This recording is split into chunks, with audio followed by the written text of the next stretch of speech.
the x, the first one. Curl the right hand to the y. My thumb will point in the z direction. That tells me it's a right-handed coordinate system. What's the first thing you need to do when you see a 3D problem? Check the coordinate system. Why? Because this guy will throw on some funky-ass coordinate system at you. In which case, you gotta make sure you know where the coordinate system goes. Right? There's my direction cosines. There's the identity, and you'll express everything in terms of IJK. So let's take a look at problem page 25. Let's get the, I'm missing somebody. Where's 2.4? Where'd you go? Things that make you go,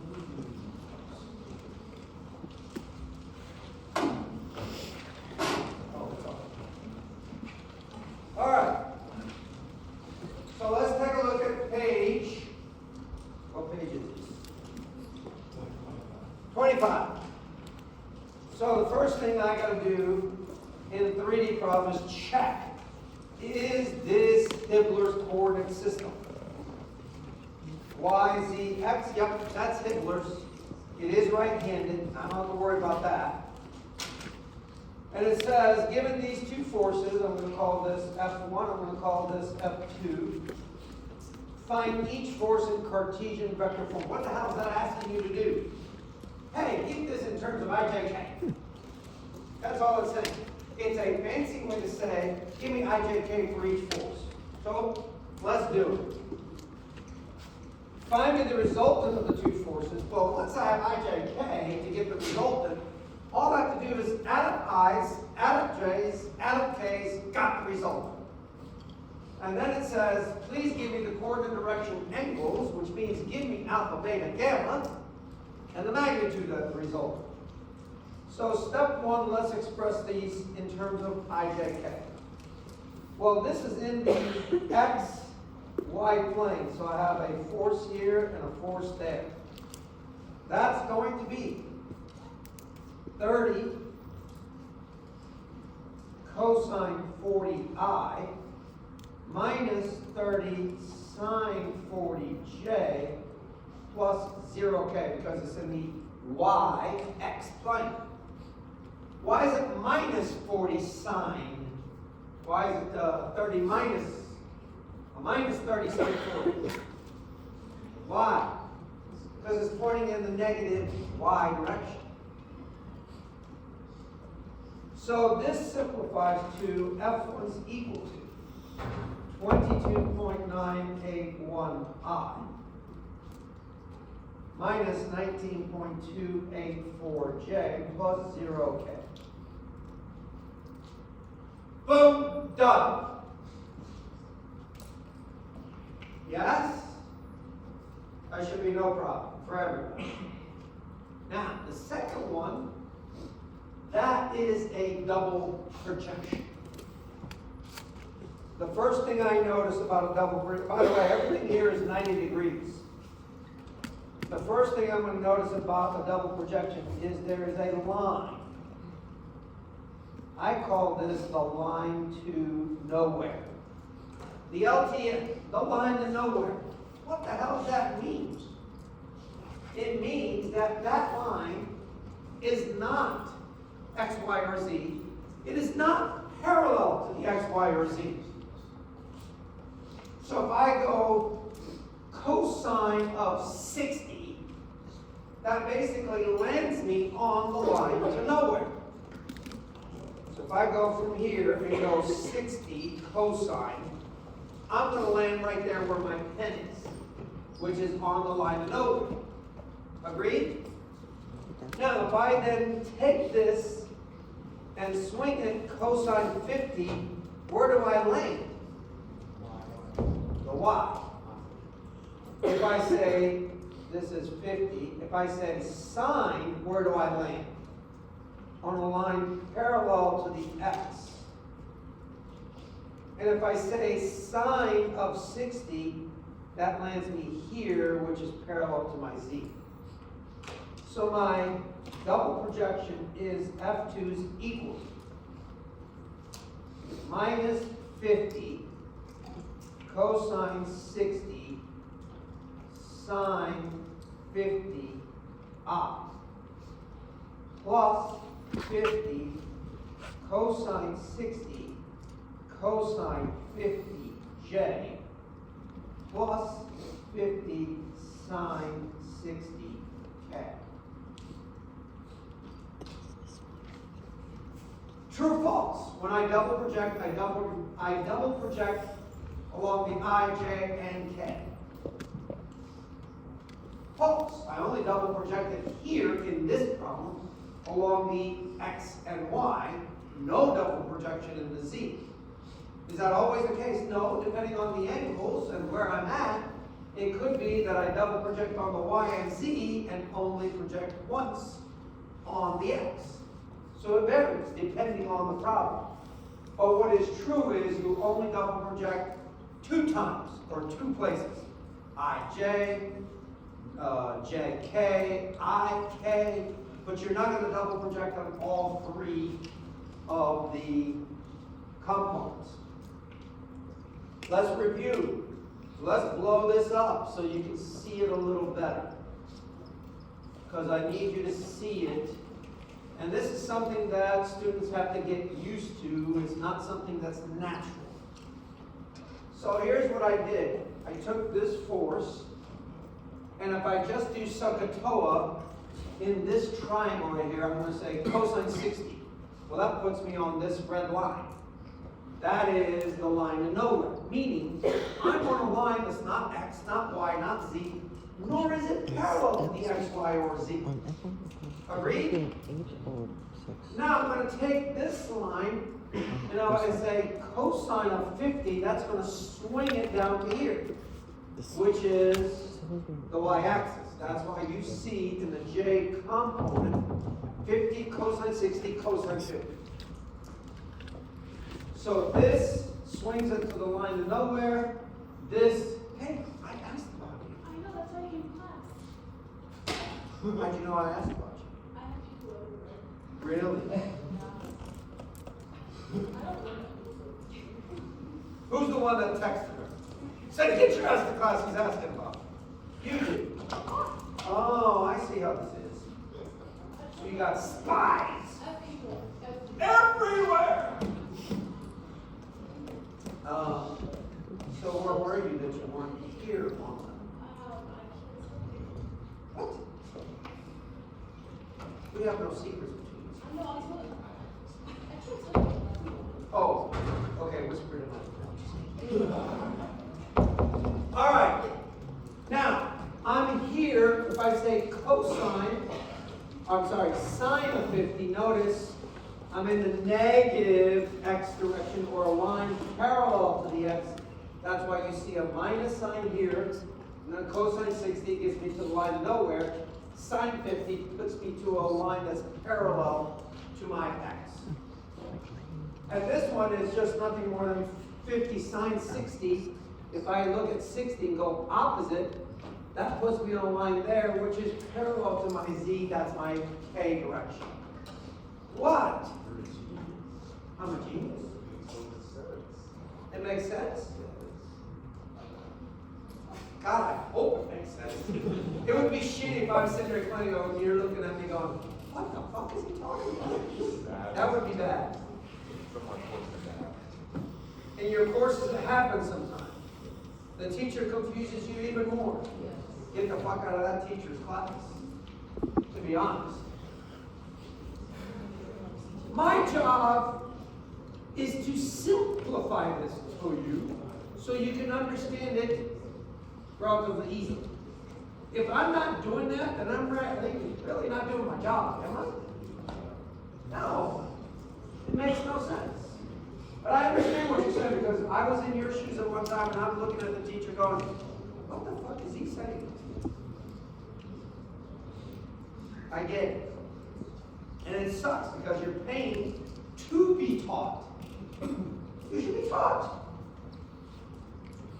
You know the teacher that I hated the most? Was the one that put up slides and just read the slides to me. I'm like, dude, I can read the fucking slides. You don't have to explain them, is what I want you to do. I want you to explain. I don't want you to read the slides for me. And by the way, Hibbler provides teachers with slides. So if I really wanted to be lazy and whatever, I could take those slides, slap them up here, and you'll see slide after slide after slide of the material. I've never even looked at them, to be honest with you, in the 30 years I've taught. Never looked at the slides that Hibbler provides. I don't want to. Okay? All right, so this comes down to me saying, have to, whip out your calculator, minus 19.151i plus 16.069j plus 43.30k. Tough shit. No, very nice. I have to zoom out because I zoomed in quite a bit. Oops, wrong way. That's better. Okay? So, give me your name, last name, and something you like to do. Last name. What is it? Carpenter. What's a hobby or something you like? Flying plane. You're a pilot? Student pilot. Okay. Cool. Huh? You're talking to yourself. Okay. By the way, this is 2.4. That's her nickname. I like it. Oh, she'll have to explain it to you someday. 2.4. Everybody gets a nickname, by the way. If you don't get a nickname, then you should be offended. In my neighborhood, everybody got a nickname. We never called each other by our first name. Only nicknames.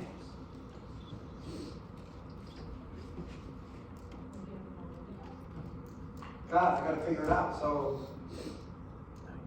I already know a verb. Carpenter, plane rider. Plane driver, whatever. I'll call it Arrow.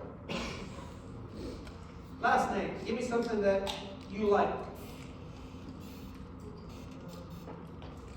You have to think about your last name. Just last name. What do you mean both? You have two last names. One isn't enough for you. Okay, what are they? What is it? Grabowski. Mankowski. GK. That's your nickname. Now, Bruiser. You know how I got that nickname? Because I beat the shit out of somebody in my neighborhood. Because they were picking on the geek of the neighborhood, and I said, stop it, he doesn't need you to pick on him. He knows he's a geek.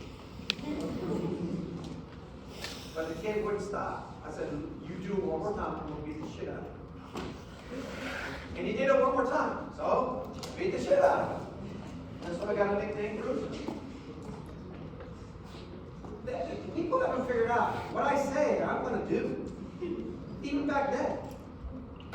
When I tell you I'm going to kick your ass on the test, believe me, I'm going to kick your ass on the test. Okay? So wait. Sure, you want to call me Bruiser? Fine. Can I call you asshole? Could be your nickname. I don't know. Wait. GK, you didn't tell me a hobby or something you like. Like what interests you or something. Damn, it's not that hard. What? Watching movies. What's your favorite movie? Do you have a favorite movie? What is it? What? Just go with it. Who stars in Go With It? What's it about? It's a what? Oh, really? Okay. I'm in. All right. She likes movies. GK likes movies. 1 plus F2, which means add up i's. That'll give me 3.83i. Add up j's. That'll give me minus 3.215j. Add up k's. That'll give me 43.03k. There's my result. If I find the magnitude of the result, how do I find the magnitude? What? Square root of this number squared plus this number squared plus that number. That's going to give me 43.588. I try to keep 3 decimal places when I do a 3D problem, just so you know. So that's the magnitude. So it said, find me the magnitude. There it is. There's the resultant. Alpha, cosine inverse of fx over f. That is cosine inverse of 3.83, that's the fx, over 43.588. That gives me my alpha, 85.01 degrees. Beta, same thing, cosine inverse of fy over f.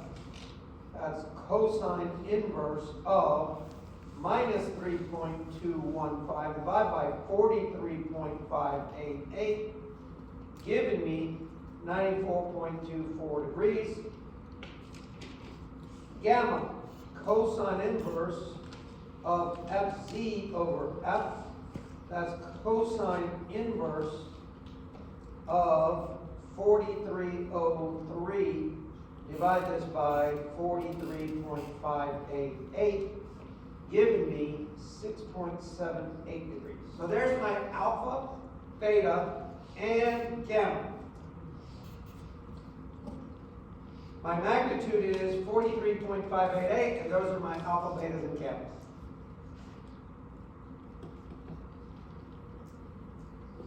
Any problems there?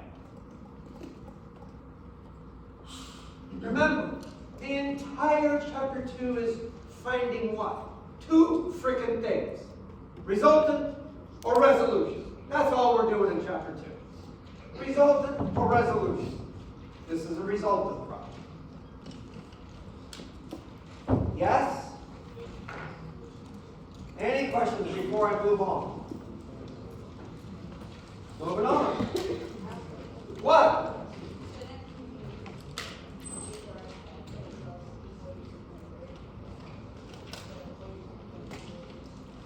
It's 43.03 here. Did I change it? It is shit. You're right. Thank you for noticing that. You did an A for the day. It's 43.30 here and here, not 03. Dyslexic today. Any questions? Go ahead. You got what? Did you square 3.83, 3.125, 43.3? Not 03? Next problem.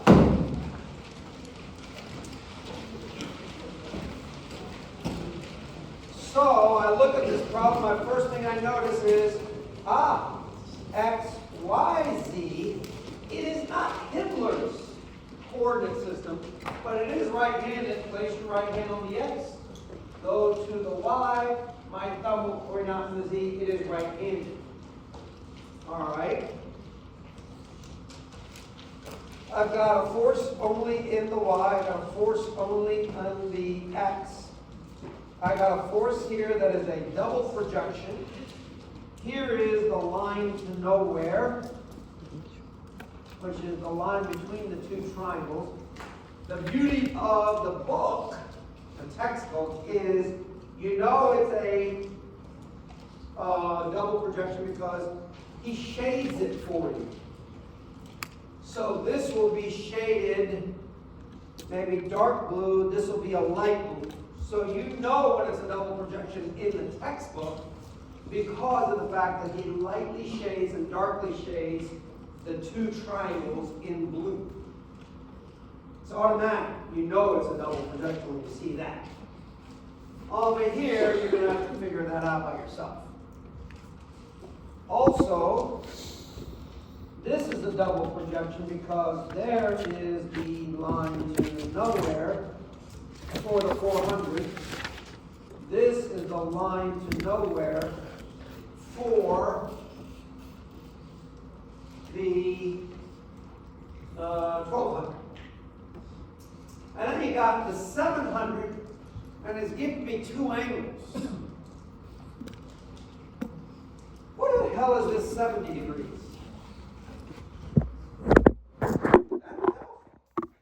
What is this 140? What? Yeah. What's this angle here? Beta. Oh shit, it's missing. What do I do? Panic, cry? Call the teacher names? Hey, dipshit, you forgot one of these angles. No, no, and no. What do? You rely on your identity. Let's go to the identity. Cosine squared alpha plus cosine squared beta plus cosine squared gamma equals 1. That's cosine squared of 70 plus cosine squared of beta plus cosine squared of 140 equals 1.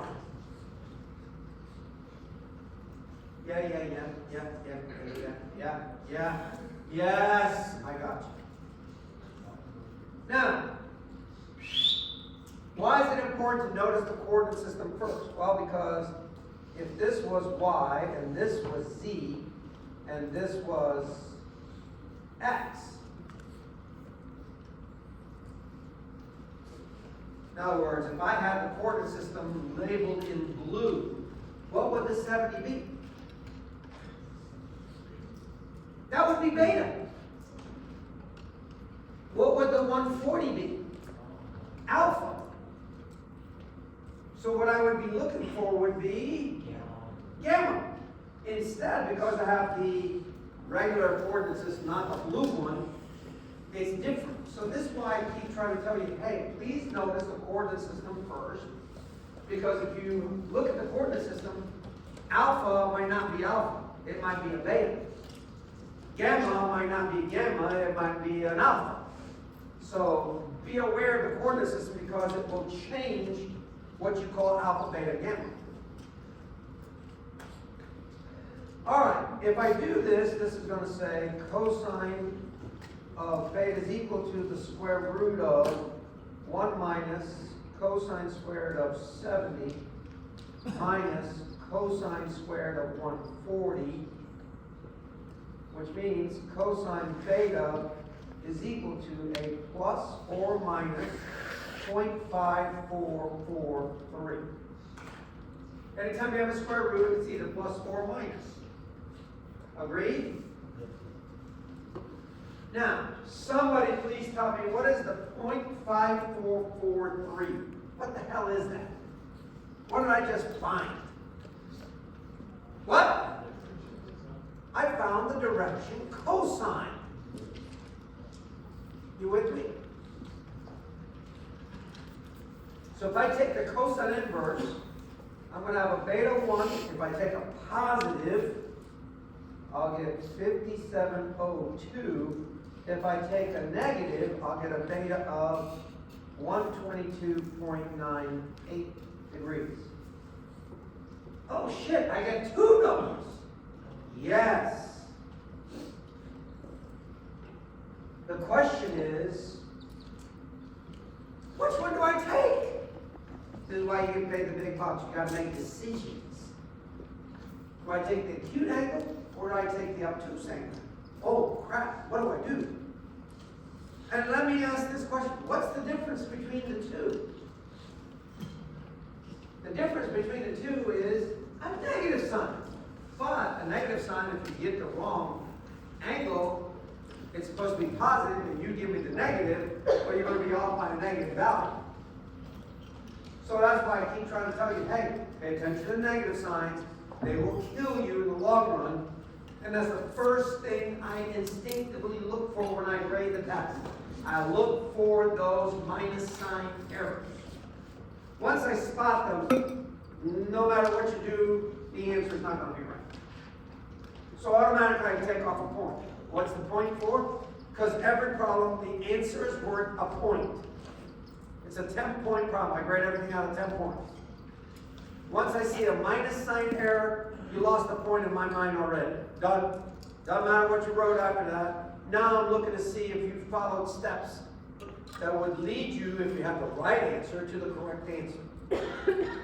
If you don't even have those, then you're taking off 4 points. Just depends on what you wrote.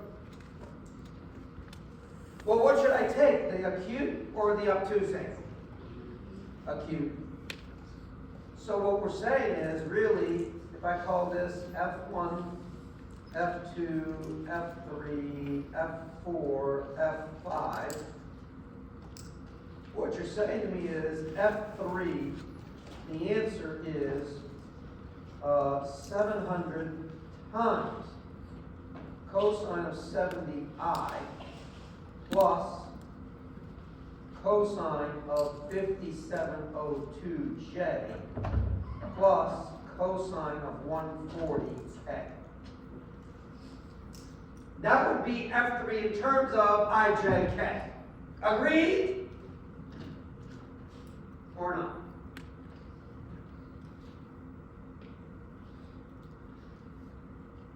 Now let's put this in a nice neat table, that way you can see it all together. I'm going to write magnitude, x component, y component, and z component. The first one is, I'm going to start over here and go counterclockwise, 650. Then we're going to have 1200. Then we'll have the 700. We'll have the 400. And we'll have the 900. And at the bottom of this, I'm going to sum the x's, I'm going to sum the y's, and I'm going to sum the z's. This one I already know. I'm going to put this in. This will be a positive 239.41, a positive 381.04, a minus 536.24. So this is really what we're saying is these guys are going to be 700 cosine 70, 700 cosine 5704, and 700 cosine 140.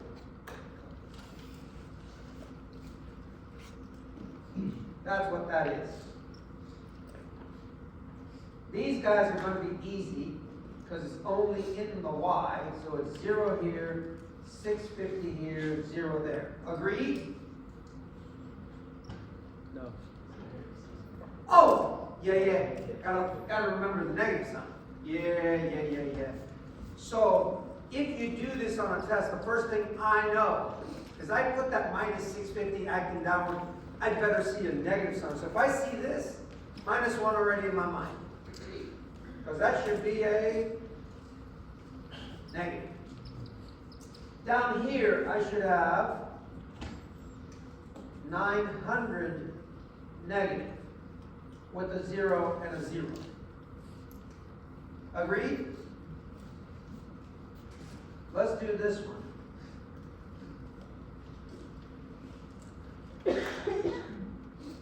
So over here, if I say cosine of 40, that puts me on the line of nowhere. So the first thing I'm going to do is I'm going to say 400 cosine 40. And then I'm going to say cosine 50 puts me on the negative x direction. So this is cosine 50.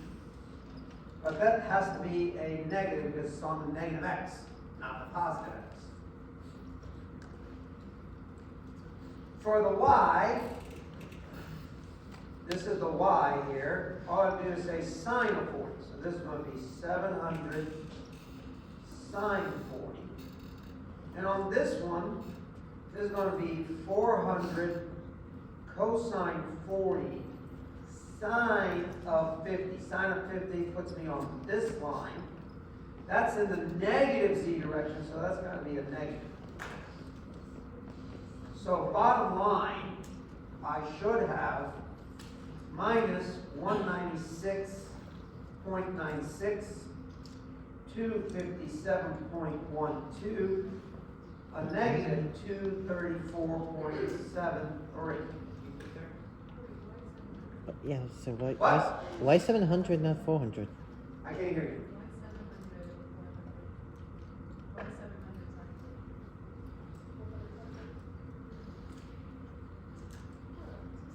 Are you talking about this number? No, but middle one, the middle one, left, Why come from? down, down.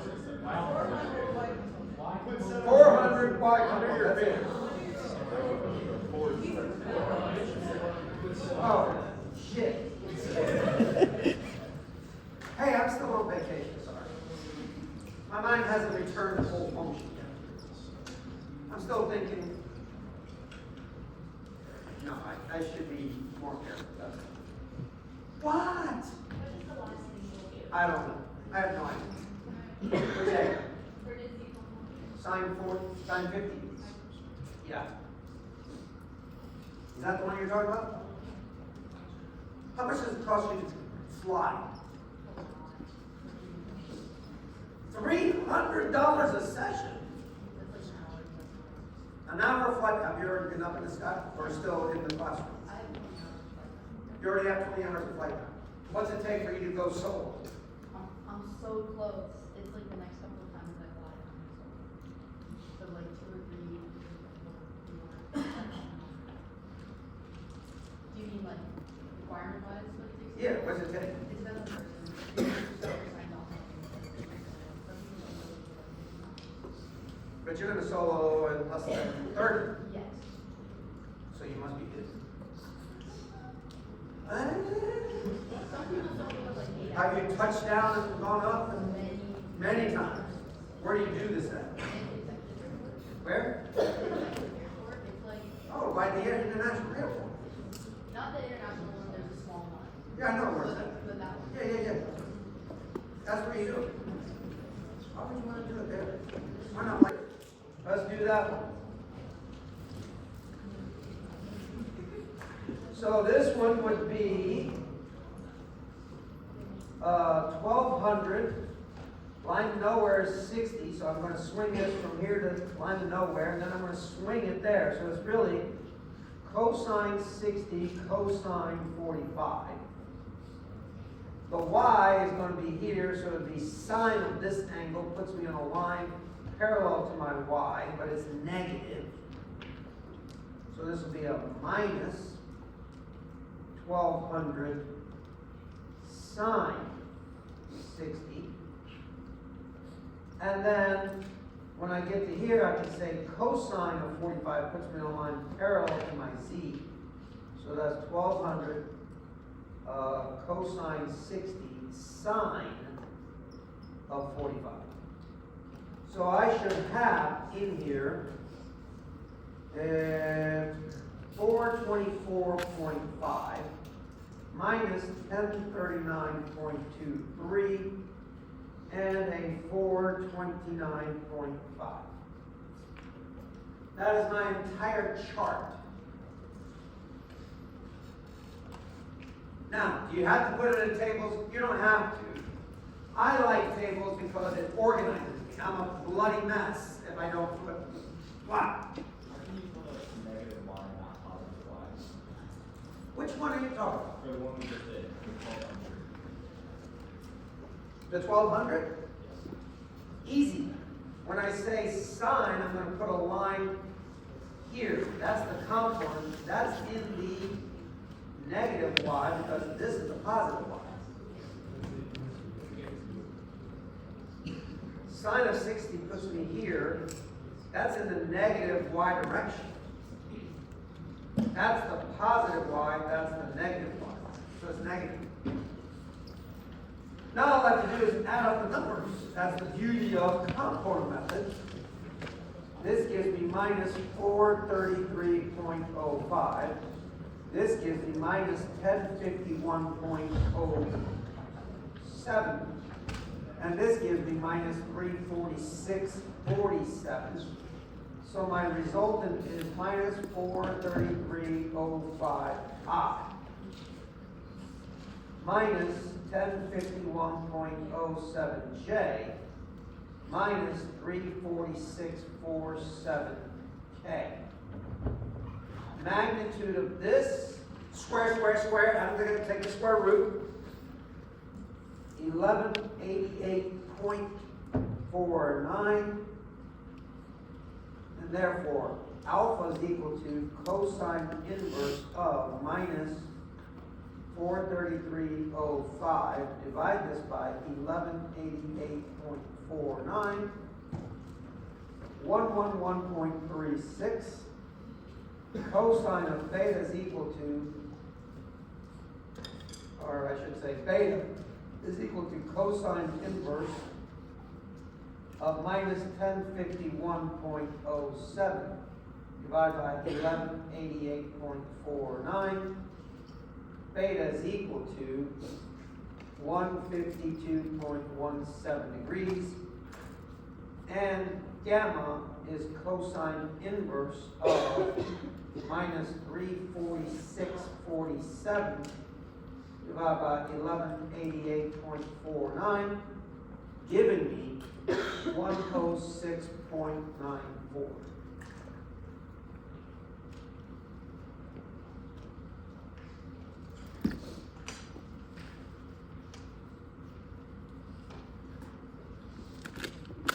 Question on what we just did. Yes, my son. What? How do I know what's a z component?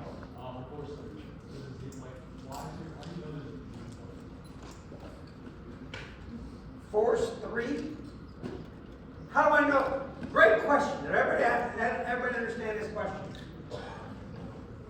His question is, how the fuck do you know there's a third that looks like it's in the x, y plane, doesn't it? What? Yes. Yes. Yes.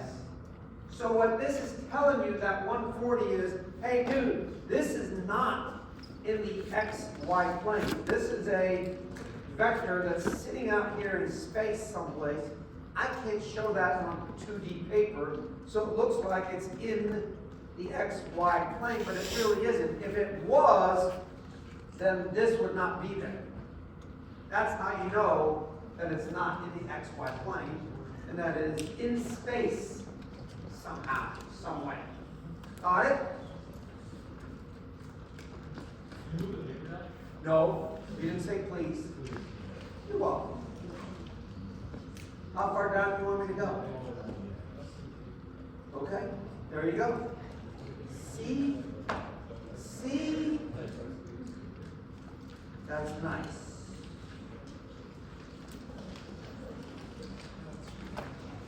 All right. Yes. Can you go over? I can. But yes, I can.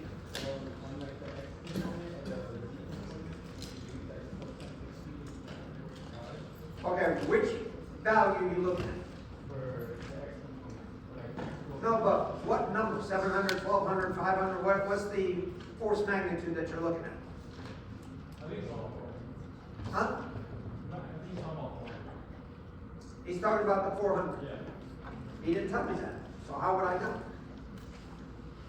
So there's the 400. You talking about this force? Yeah. What about it? How do you know, like, using the cosine 40 for like the x component? Okay, so let's blow this baby up.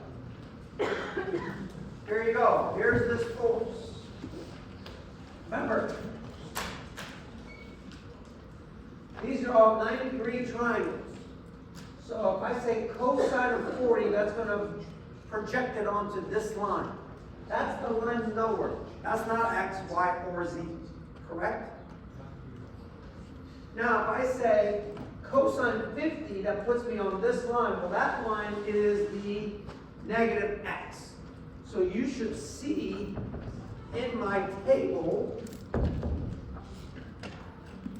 400 cosine 40, cosine 50. That puts me on the x, but it puts me on the negative x. Is that your question? Yeah. Did I answer it? Yeah. Okay, good.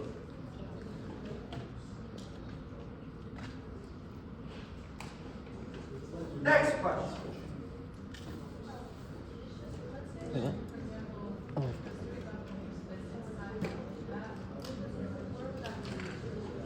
Where are you at? Which number? Okay. Instead of, that puts you on the line parallel to the y-axis.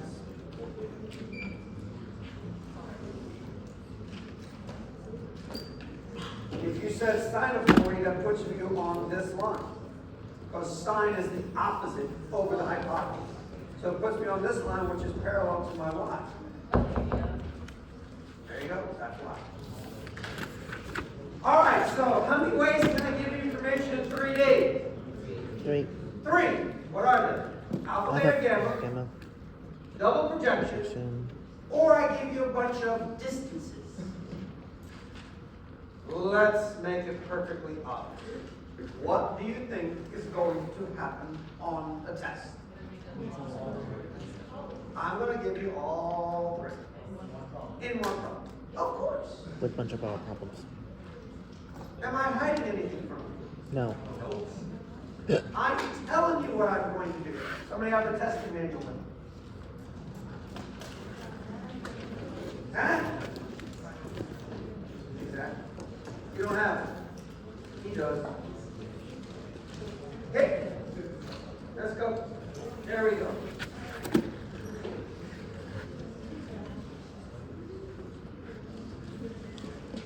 So, here you go. Damn.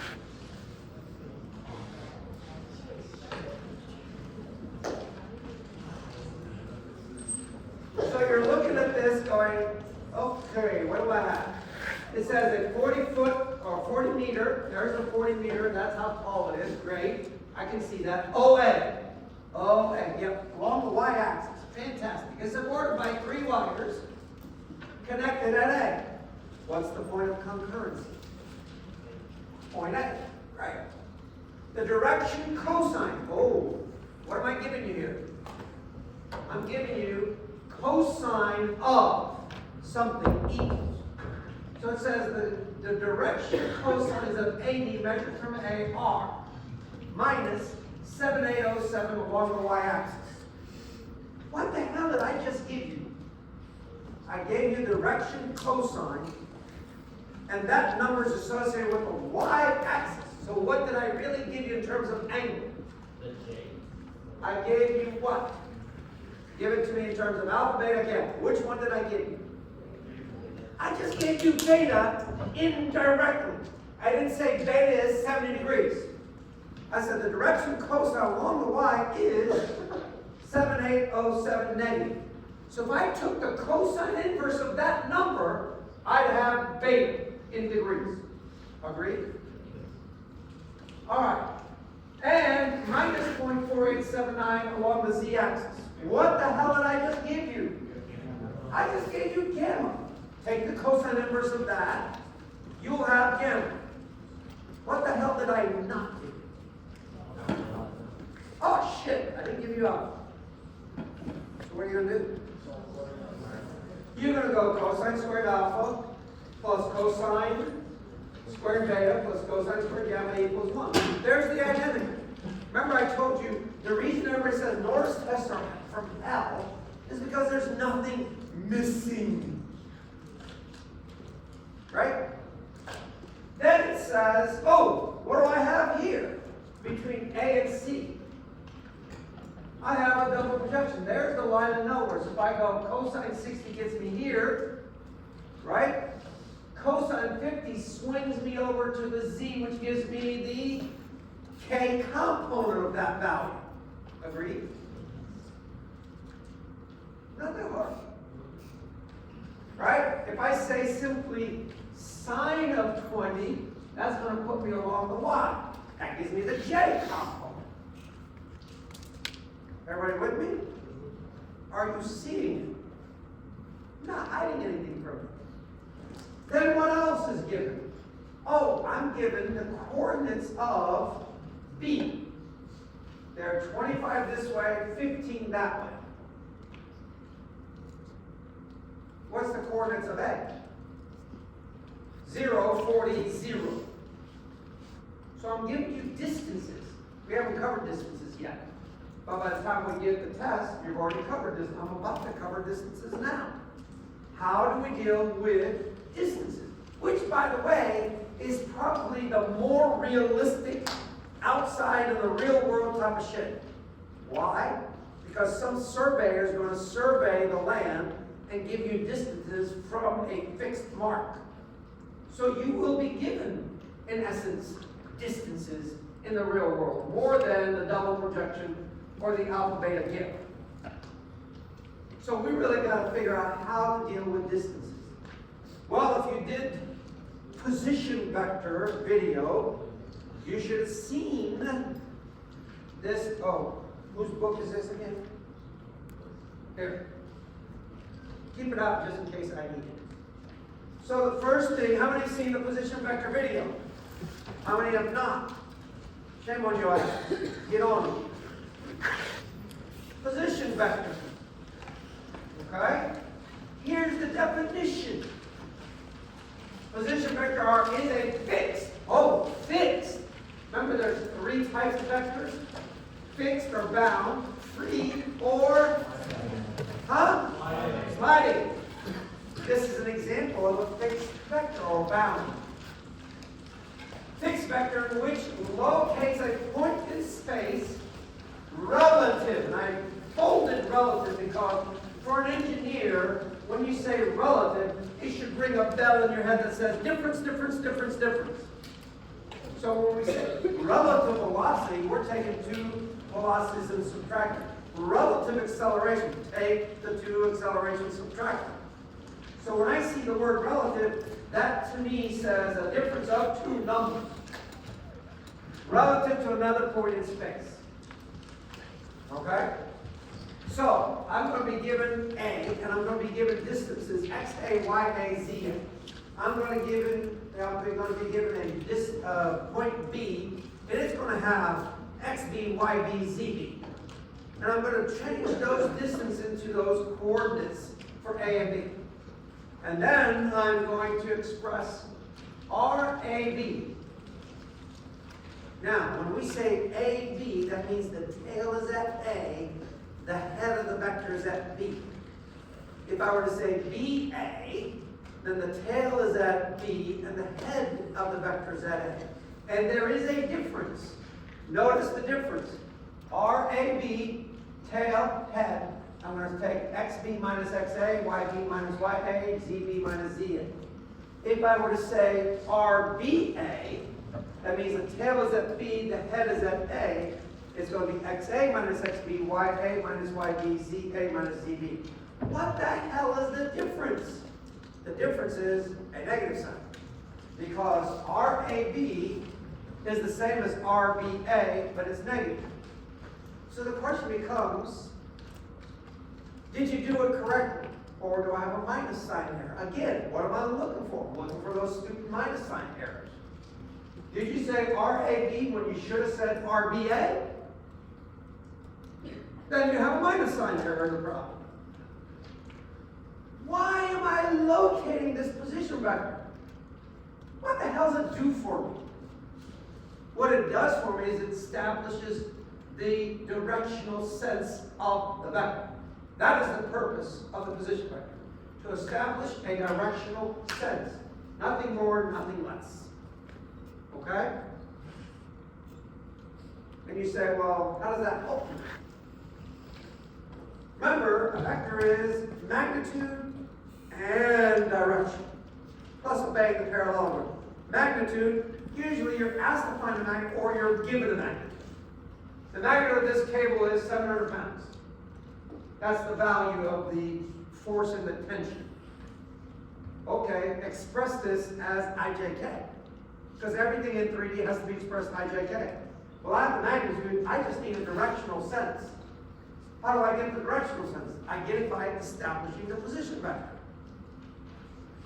And you say, I'm done. No, because the position vector has a magnitude. A magnitude times a magnitude changes the value of the 700. I can't have that. I want the tension to be 700. I don't want it to change just because I gave it a directional sense. So what do? We multiply times the unit vector. So you got to find the position vector, divide by its magnitude to get the unit vector. Because the unit vector still gives you the same directional sense as the position vector, except it has a magnitude of 1, which 1 times 700 still gives me 700. Got it? So, what's the purpose of the position vector? Give directional sense to that force. Now, I do want to make sure that that 700, the magnitude doesn't change. So what do?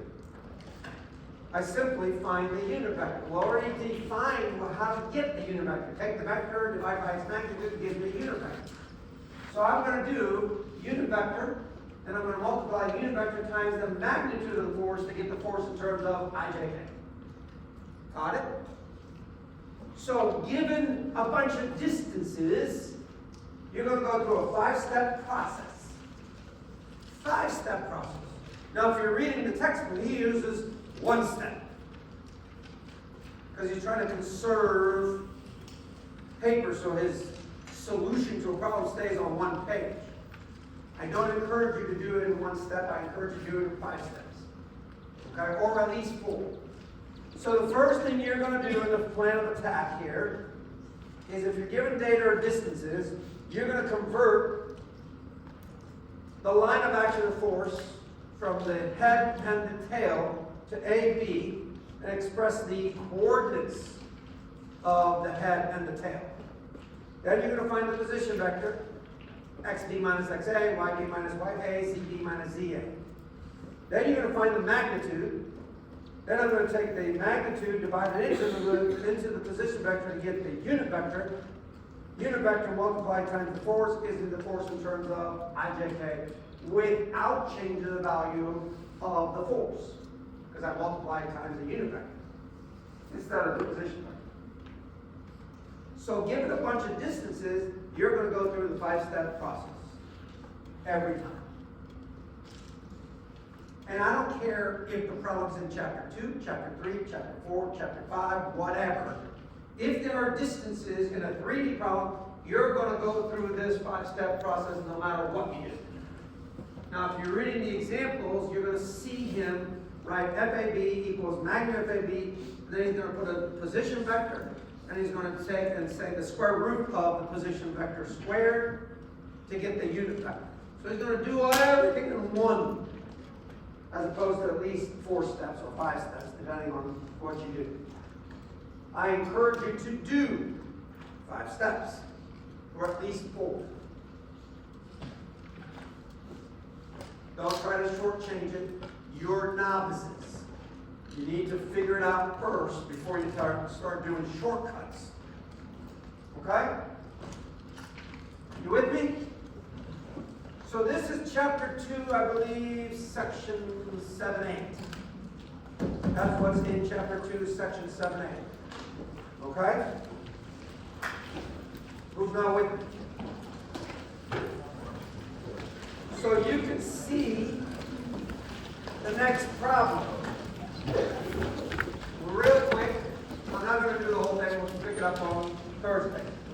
First thing you do is you notice the coordinate system.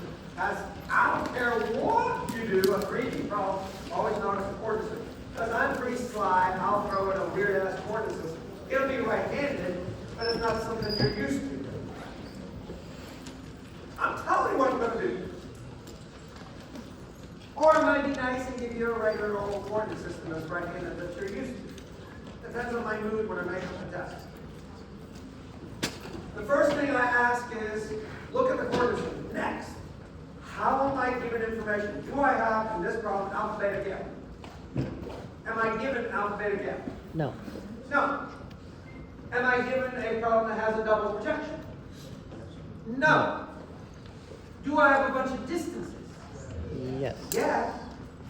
Instantly, your head goes, I gotta go to the 5-step process for AO and AB. That's the first things you gotta do. The exact same thing I just did with you, you're gonna have to do. First, check the coordinate system. Number 2, once you know this coordinate system, hey, am I given information in alpha, beta, gamma terms? Nope. Am I given information in terms of double projection? Nope. Am I given information in terms of a bunch of distances? Yeah, I see 10, I see 6, I see 6, I see 4. Yeah, those are a bunch of distances. Once I see distances, then for me to express the 500 and the 800 in terms of IJK, I gotta go through the 5-step process. Got it? See you on Thursday.